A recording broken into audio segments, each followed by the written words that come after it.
Arca de Noé. Antes do dilúvio, a sociedade pervertera-se tanto que Deus decidiu destruir a terra. Então disse Deus a Noé: o fim de toda a carne é vindo perante a minha face, porque a terra está cheia de violência, e eis que os desfarei com a terra.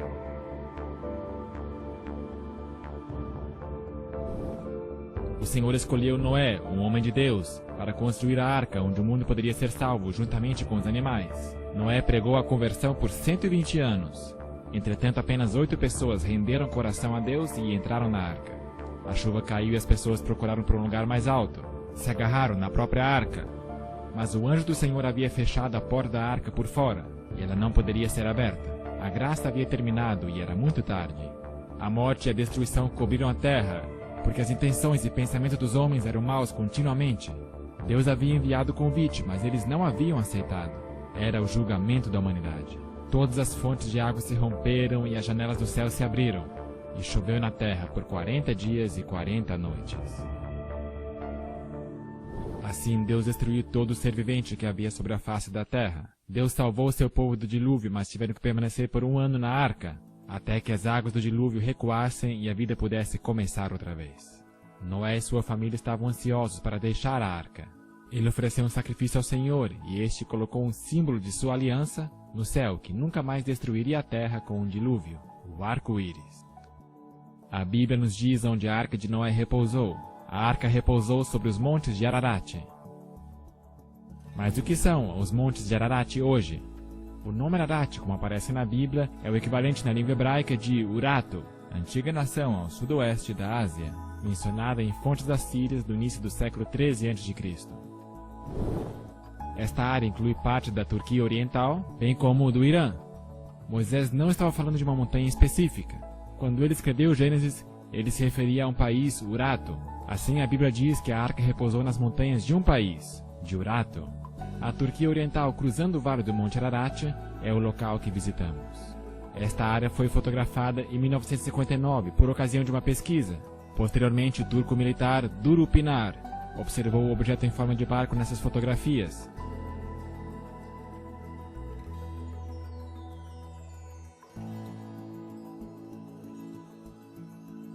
Em 1960, um grupo americano também viajou para o local, e eles concluíram prematuramente que seria uma formação natural.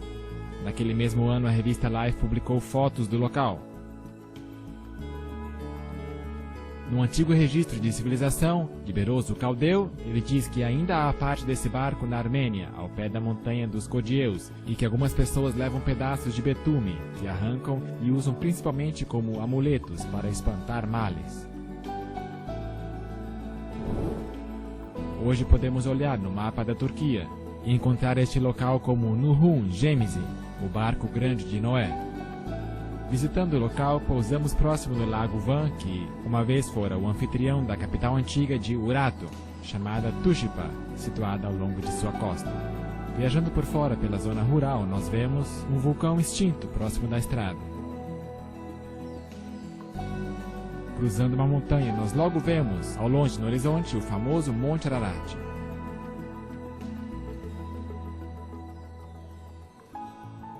Na sombra do Ararat está a cidade de Dalgi Buzati, local que atravessamos enquanto fomos em direção à arca. O Monte Ararat é uma bela montanha, cheia de história, e de escavadores monteses que buscam a arca, mas sem sucesso. Cruzando o vale, nós vemos que o governo ergueu uma placa na estrada, no Nuhun Gemizi, 5 km montanha acima. Na primeira viagem de Ron Wyatt a essa região, no ano de 1977, ele não soube onde procurar e só esteve lá por 3 dias na área. E seus filhos adolescentes oraram para que o táxi se demorasse em áreas onde eles precisassem procurar pelo local verdadeiro. E naquele dia Deus de fato atrasou o táxi. Aí em cima, nessas montanhas, está o lugar de repouso da arca. A tradução livre do nome dessa montanha é Monte do Juízo Universal, assim chamado por causa do evento mortal da inundação. À medida que subimos com o carro, podemos ver o menor Ararat e o grande Ararat atrás do vale. Ambas são montanhas vulcânicas, pós-diluvianas, que não estavam no mesmo local durante a inundação. Na verdade, seria o último lugar onde as pessoas deveriam procurar. Finalmente chegamos à arca. Observando da popa até a proa, podemos ver o esboço em formato de um barco. Ele tem uma popa arredondada e em frente um arco pontudo. A forma simétrica é uma evidência de que se trata de uma estrutura artificial. Ron White fez um total de 24 viagens até aqui para conduzir testes e pesquisas nesse objeto. Fotografias tiradas em tempos diferentes do ano realçam características diferentes do barco.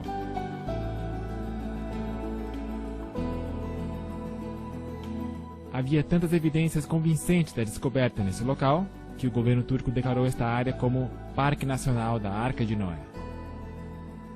E ainda hoje o mundo é desavisado dessa descoberta surpreendente.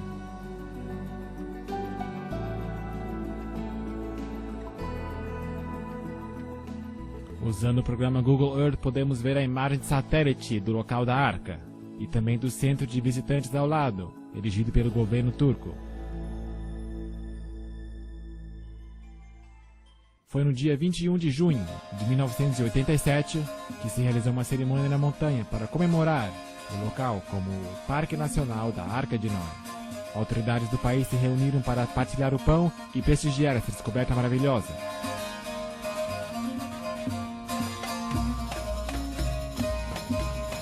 O governador, oficiais militares e outros altos funcionários participaram da comemoração de descoberta. Ron White era um convidado especial por causa do extenso trabalho que ele realizou neste local. O centro de visitas daria boas-vindas a convidados de todo o mundo para contemplarem a arca. Havia muita euforia quando foi colocado concreto na fundação pelo governador e por Ron White.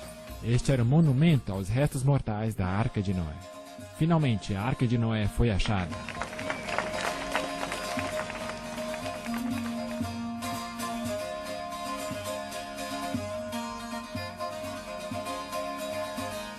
No dia seguinte, um artigo foi publicado no jornal de maior circulação da Turquia, publicando que o grande barco de Noé estava aberto para o turismo.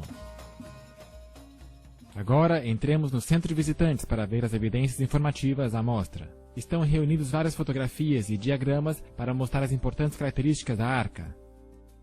Artefatos da arca também estão à mostra, incluindo madeira petrificada e fósseis marinhos da área, indicando as pistas para a grande inundação.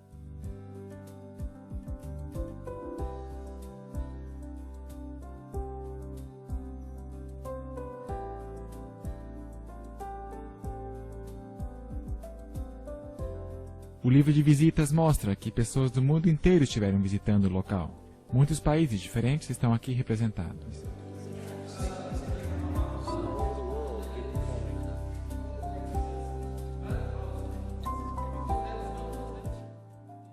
Hassan tem trabalhado no centro de visitação desde sua fundação. Ele tem morado a vida inteira numa aldeia aqui na montanha, um pouco acima da arca, e tem muita história associada a ela. A fotografia dele apareceu no jornal de Knoxville, Tennessee. Assim, o nosso grupo trouxe uma cópia plastificada para ele. Hassan nos conta agora sobre um fenômeno interessante que aconteceu sobre a arca. Em 1948, houve um terremoto à noite, e quando acordamos pela manhã, vimos que a terra fora removida, e vimos a estrutura em forma de barco. Também depois daquela hora vimos uma luz que nós pudemos enxergar naquela noite, na vila. Quando olhamos para o local da arca, as pessoas pensaram que aquelas coisas eram santas. E quando eles foram até próximo da arca, a luz havia desaparecido, não puderam ver mais nada. Depois daquele terremoto, eu vi a formação do barco e em cima, na minha opinião, uma combinação de luz verde e amarela e meio avermelhada. E várias pessoas na vila dizendo que era um lugar sagrado, que havia ouro, que nós deveríamos ir lá e escavar. Quando nós finalmente chegamos à arca, não pudemos ver mais a luz. Depois que o governo confirmou que aquela estrutura era o barco de Noé, a luz desapareceu.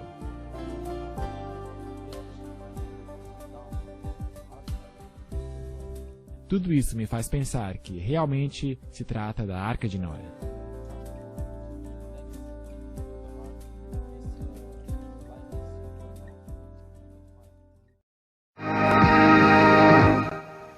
Do you you believe Noah's Ark actually existed? Could the legend that sounds like a fairy tale really become proven fact? Well, the search has been going on since biblical times. And in a moment, you're going to meet some people who are positive they have found the Ark. Now, we know such claims have been made before. But a few months ago, these people came to 2020 with some new and intriguing scientific findings. We followed them to the mountains of eastern Turkey. And what you'll see is a bizarre adventure with a host of unlikely characters. Tom Gerald's story takes many twists and turns. That's the seductive beauty that brings them here, snow-capped Mount Ararat. The explorers looked for the Ark there since that's the highest point around here. And as the floodwaters receded, presumably that's where it would have landed. But the Bible describes the mountains of Ararat, mountains plural. Is it possible that the Ark came to rest on one of the smaller sister mountains to Ararat? The boat-shaped site was first found and photographed by a Turkish army captain back in 1959. It was quickly explored and dismissed as a freak of nature. But Wyatt, an amateur archaeologist, rekindled interest in it a few years ago. He brought in Dave Fassel, a marine salvage expert, to assess it. The Doomsday Mountain team brought in some high technology to explore the oldest legend of man. They began scanning their site with a molecular frequency generator. It's a device used by surgeons to pinpoint cancer tumors, and it's been used by Fassel to locate underwater treasure. This time, the molecular frequency generator began to pick up a unique pattern of iron lines beneath the earth. Okay, bring that one up. They began placing ribbons along those lines. The finished shape, outlined by the ribbons, was that of a huge ship, the approximate length and width of Noah's Ark, as described in the Bible. The fascinating field of ribbons soon attracted higher academic interest. That looks like iron. Okay. Dr. John Baumgartner, a physicist with Los Alamos Laboratories, sent samples back to the lab for analysis and confirmed that the metal they were tracing with the ribbons was indeed iron. With the width and the length known, the only remaining question was depth. By locating the depth of the hull, they could determine if the boat-shaped object had the cargo capacity described in the biblical Ark. To resolve this final issue, Wyatt and Fassel brought geologist Tom Finner to Turkey with his company's heavy-duty subsurface radar equipment. Gear like this located the black box cockpit recorder on the floor of the frozen Potomac River after the Air Florida crash. Suppose this rock were a foot or 2 feet underground. Would it give you a reading as to where that was? Could you locate it? Yes, we could. Is it possible that there will be a moment at which you'll say, this is a man-made object? The symmetry of the feature suggests it's a boat. I hope to prove that the underground structure is in fact that of a boat. It was here, several miles short of the boat-shaped site, that a waiting game began for Finner and the others. The party needed a final go-ahead from the Turkish government to complete their probe of Doomsday Mountain. Yeah. Anyway, we're going to hang in like smell on a skunk till there's nothing left to get this done. Hang in like the smell on a skunk. The Turkish government stopped the exploration. What now? Since we were there, Barbara, things have cooled down, and they've sent their own team of scientists in to take a look at this site. It's a very fascinating location. Radar de penetração no solo foi utilizado para ver o que tem dentro da formação. Os traçados criaram um quadro das madeiras debaixo da terra. Este diagrama nos mostra alguns dos elementos estruturais da arca, incluindo padrões paralelos e repetidos, indicando a formação antropogênica. De fato, há algo além de pedra nessa formação. Um dispositivo de radar desenvolvido por um grupo de pesquisa de geofísicos em Hudson foi utilizado na montanha. O dispositivo é chamado de SIR e é utilizado por companhias de exploração de energia para analisar o que está abaixo da superfície do solo. De acordo com o SIR, esses dados não representam geologia natural. É uma estrutura feita pelo homem. Essas reflexões acontecem muito periodicamente, para ser estrutura natural fortuita.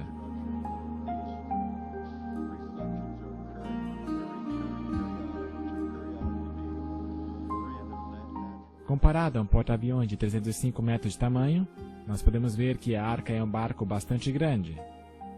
A Arca era um recipiente de alta tecnologia, que foi projetado para resistir a uma inundação catastrófica que destruiria a superfície da Terra. Construída com uma guilha, carlingas e âncoras de pedra, verdadeiramente era uma obra de arte, projetada para salvar a raça humana da extinção.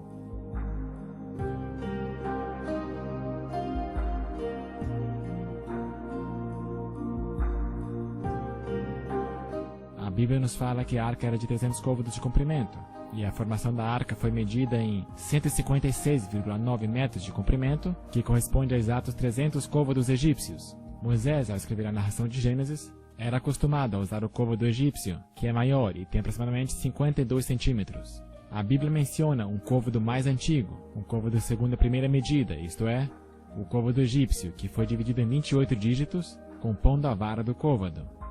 Muito tempo depois, o côvado hebraico, de 45,7 centímetros de comprimento, foi criado e adotado.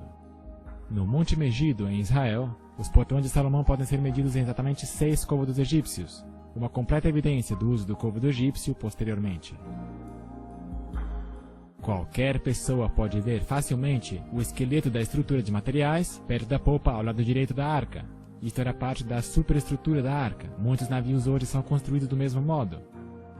Aqui nós podemos ver frisuras verticais, que correm perpendicular ao fluxo de lama, indicando formação artificial ou antropogênica.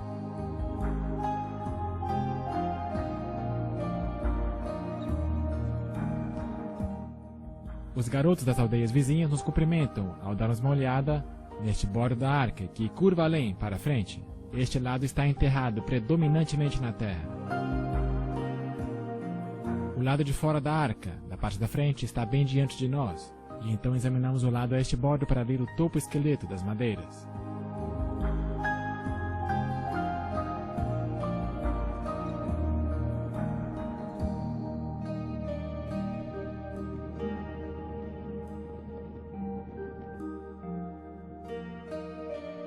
Ao longe, nós podemos ver o Monte Ararat e o Ararat menor à direita. Nós agora nos movemos para o bom bordo da arca, perto da popa. Este lado é menos conservado, mas podemos enxergar um esqueleto de madeira que chama a atenção. Foi preservado formosamente e reteve a curvatura do casco. Daqui nós olhamos mais adiante para a frente da arca e podemos ver uma perfuração grande que foi feita em 1960, quando o primeiro grupo americano veio aqui inspecionar o local.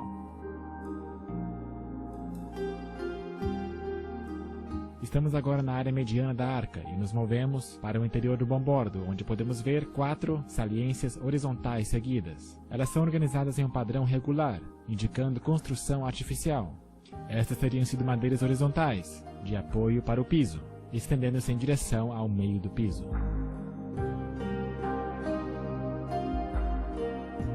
Na popa nós podemos ver a forma simétrica do barco, inclusive a saliência longitudinal, onde as cobertas teriam se desmoronado em cima de outro monte. Continuando a inspeção da popa, podemos ver 5 objetos seguidos ao longo da área a bombordo do interior do piso. Estes foram medidos a intervalos regulares e parecem ter sido postes verticais que teriam apoiado o piso.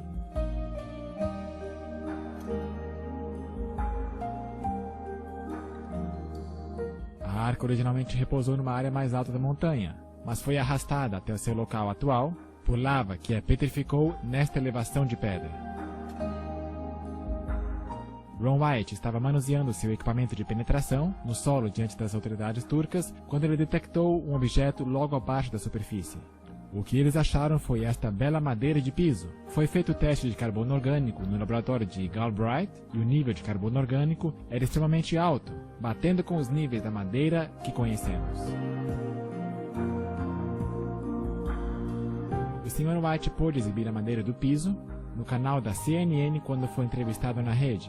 A madeira está em 3 camadas, parecida com madeira compensada, com cola escoando nas extremidades. E isso a torna mais forte do que um pedaço sólido de madeira. A área exterior está coberta de uma matéria preta. Também podemos ver pregos pequenos em sua superfície. Esta formação de camada de madeira pode ter sido a madeira de gopher mencionada em Gênesis. Pouco acima do local da arca está a aldeia de Uzengili. Seu antigo nome era Nazar, pronúncia semelhante a Nizir, aldeia que o babilônico Beroso descreveu como estando perto do local da arca. Flávio Joséfo, no primeiro século, disse: seus restos podem ver-se até hoje junto a seus habitantes. Isto significa que a arca estaria em um local acessível. Esta aldeia local teria sido um produto do comércio turístico, se beneficiado de visitas à arca. Os visitantes da arca teriam comprado lembranças na aldeia. Evidência disso foi a descoberta no ano 2000, quando um arqueólogo achou este artefato, a 18 metros da arca. No lado côncavo há uma estrutura de um homem que utiliza um martelo para assentar um prego. Pode ser Noé construindo a arca. No lado convexo, uma pintura antiga mostra um homem que liberta pássaros, semelhante à narrativa bíblica de Noé, libertando um corvo e uma pomba. Isto é apenas uma outra evidência surpreendente encontrada aqui, no local da arca. Ron White encontrou uma cavidade aberta no lado da arca. Utilizando um instrumento de perfuração, ele teve acesso ao interior da arca. Evidência atordoante foi obtida do interior do navio. Improvisando um longo dispositivo em forma de ancinho, esterco petrificado de animal foi extraído da extremidade. Pelo de gato também foi extraído dali. Depois, um chifre petrificado foi extraído. Isso de fato é tudo que alguém poderia esperar achar no fundo da arca. A Bíblia nos conta que os antediluvianos já eram peritos na extração de metal. Tubal-Caim, mestre de toda a obra de cobre e ferro.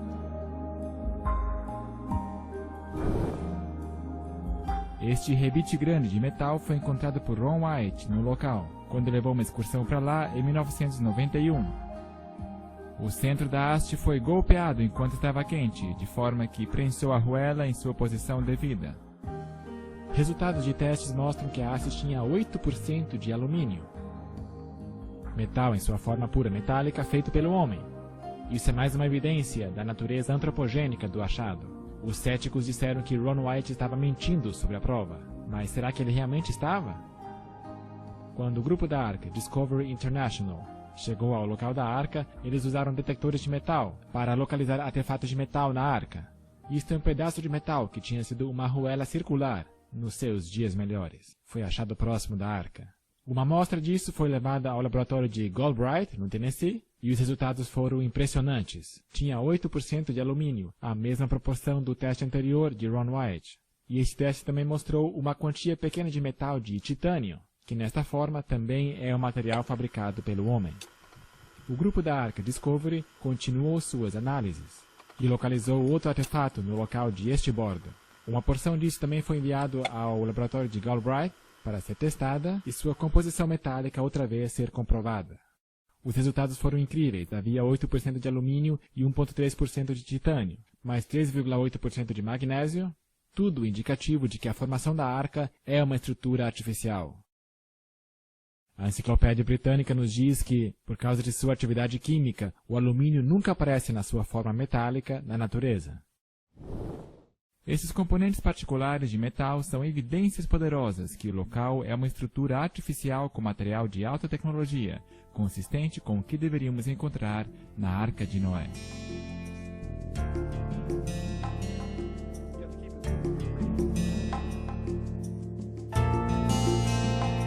Foram achados outros artefatos de metal a piso de bom bordo. Nosso detector de metal captou os sinais de uma placa retangular que tinha 6 rebites originalmente. Um ainda é visível do lado esquerdo. Podem ser vistos artefatos de metais ao longo da arca, em vários locais. Os objetos de metal têm cor diferente do material ao redor, tornando-os mais fáceis de serem localizados.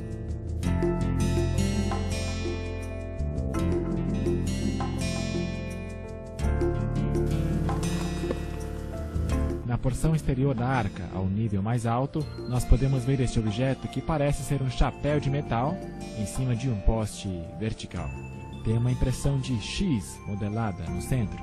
O lado esquerdo do chapéu está perdido, mas o topo e este lado mais próximo ainda estão fixos no poste. A impressão de X é indicativa de uma estrutura artificial com ângulos de 90 graus. A nossa segunda parada de táxi é a aldeia de Kazan. Um pouco abaixo, no Vale da Arca de Noé, nós prosseguimos para a aldeia de Kazan, onde porções do sistema direcional da arca foram deixadas, permitindo que flutuasse mais livremente. A aldeia era conhecida como o Lugar dos 8, chamada assim possivelmente por causa dos 8 sobreviventes da inundação. Esta é a primeira área onde Noé e sua família teriam vivido depois do dilúvio.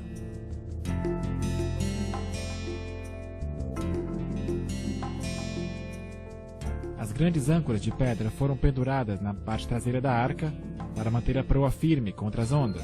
Isso criou um tipo de resistência na água, fazendo com que a parte traseira da arca, arredondada, se mantivesse estabilizada face às poderosas ondas que poderiam danificar criticamente a arca. Esta é a nossa primeira pedra âncora, medindo aproximadamente 3,30 metros de altura e mais 1,20 metros enterrados no chão. Um buraco foi perfurado no topo de cada âncora, 12 centímetros de abertura de um lado e 17 centímetros do outro, permitindo que uma corda fosse passada por dentro e um nó a fixasse. Foi projetada para ser erguida quando estivesse na água, quando pesaria menos, impedindo assim que o topo se quebrasse. O fato mais notável são as cruzes que foram esculpidas na âncora de pedra. Bem cedo, os cristãos passaram por esta área e reconheceram os objetos como artigos bíblicos da arca. Eles esculpiram então cruzes nessas âncoras de pedra, representando Noé e sua família.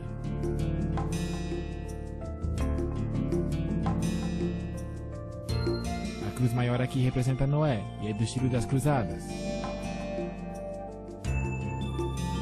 A forma de diamante sobre a cruz era o sinal de Nimrod, quando ele estava vivo.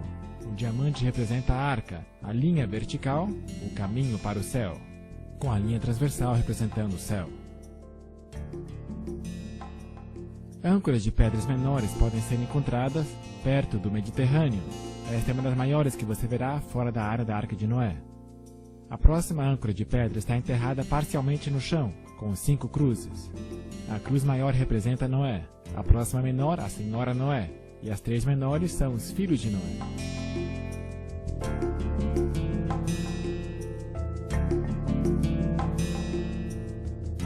Ao fundo está uma possível imagem da Torre de Babel, construída por volta de 200 anos depois do dilúvio, por Nimrod e seus seguidores rebeldes. Esta pedra particular tem 7 cruzes. A 8ª de certo foi removida em algum momento da história. Esta pedra tem uma cruz grande que representa Noé. A próxima à esquerda no fundo seria a Senhora Noé, e as 3 próximas menores representam os 3 filhos, e as 3 ainda menores representam as esposas dos filhos. Não há nenhuma escultura nessa pedra, mas tem um buraco perfurado no topo. Foram achadas outras pedras enterradas, mas não estão com nenhuma inscrição. Esta pedra teve um buraco perfurado no lado esquerdo, e à direita podemos ver inscrições talhadas em um idioma desconhecido. Vândalos quebraram esta pedra no topo. Também foram esculpidas cruzes nessa pedra.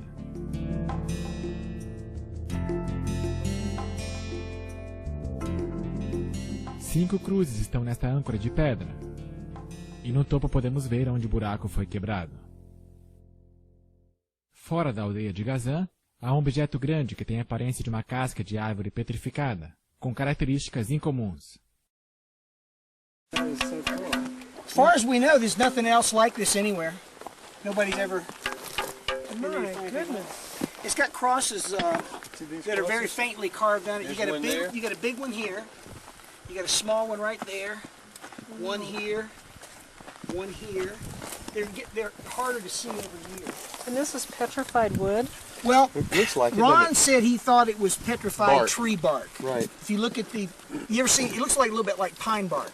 It sounds like metal.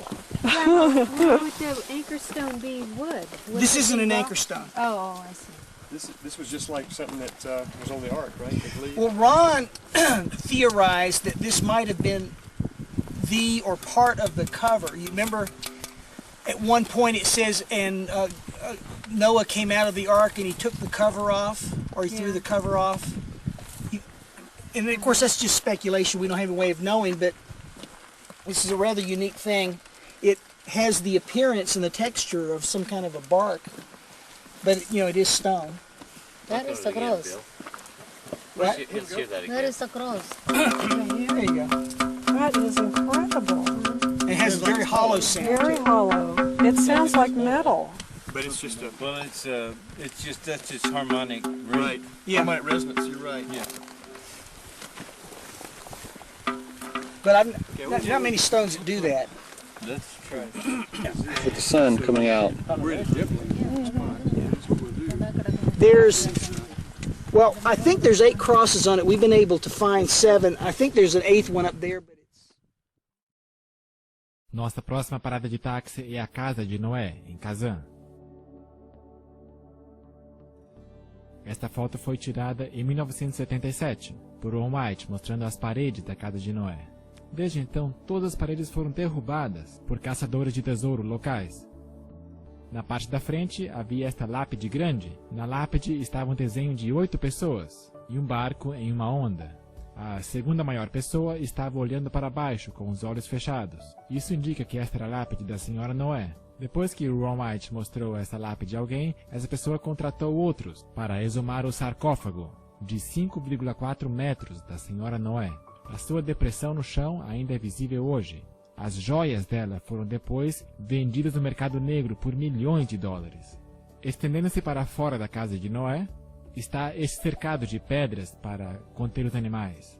Em Gênesis nós lemos que Noé trabalhou no campo e nesse caso podemos ver a detenção de animais. Algumas cercas são mais proeminentes que outras, mas elas estão todas em linhas retas. Além, atrás da casa de Noé, há este altar grande, que foi usado para sacrificar animais a Deus. Tem aproximadamente 3 metros de diâmetro e tem a forma de um cubo.